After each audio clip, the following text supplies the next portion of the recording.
ये सटे डरे पपी जुड़ाएंगे जब आएंगे सोना से हम ढुकाएंगे।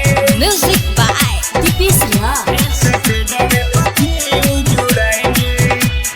DJ Hariom Basantpur, DJ Hariom Basantpur, DJ Hariom Basantpur. कोहेलू की हई हम लईकी बंगाल के केतनन के मारे डलनी नजरी के बान से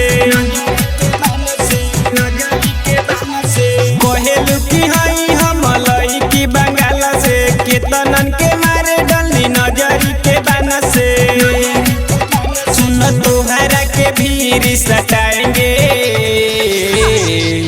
जब माइनस प्लस से हम ढुकाएंगे। ये सटे डबे पफी जुड़ाएंगे जब माइनस प्लस से हम सटाएंगे। ये सटे डबे पफी जुड़ाएंगे।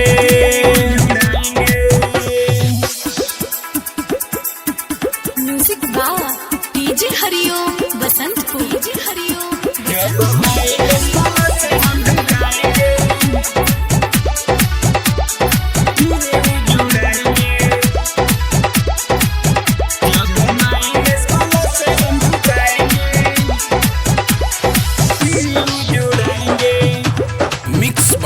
Deepesh recording studio Ramgarhwa.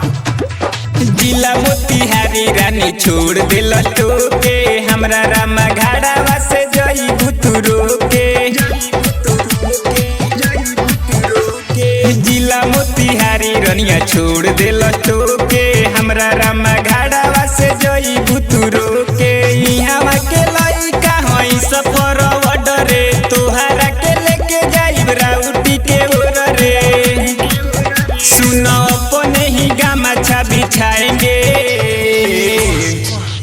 जब माइनस प्लस से हम ढुकाएंगे। ये सटे डबे पफी जुड़ाएंगे जब माइनस प्लस से हम सटाएंगे।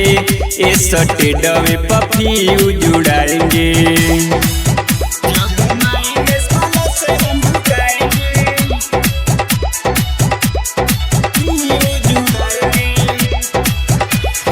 DJ Hariom Basantpur, DJ Hariom Basantpur, DJ Hariom Basantpur. Writer पर के दिला 2000 डीजे दीपेश राज के चले रंगदारी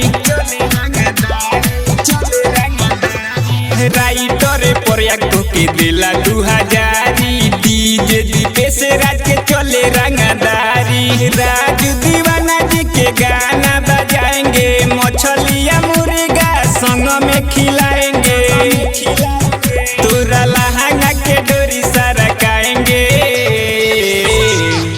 जब माइनस प्लस से हम ढुकाएंगे। ये सटे डबे पफी जुड़ाएंगे जब माइनस प्लस से हम सटाएंगे। ये सटे डबे पफी जुड़ाएंगे। Mix by Dipesh recording studio Ramgarhwa.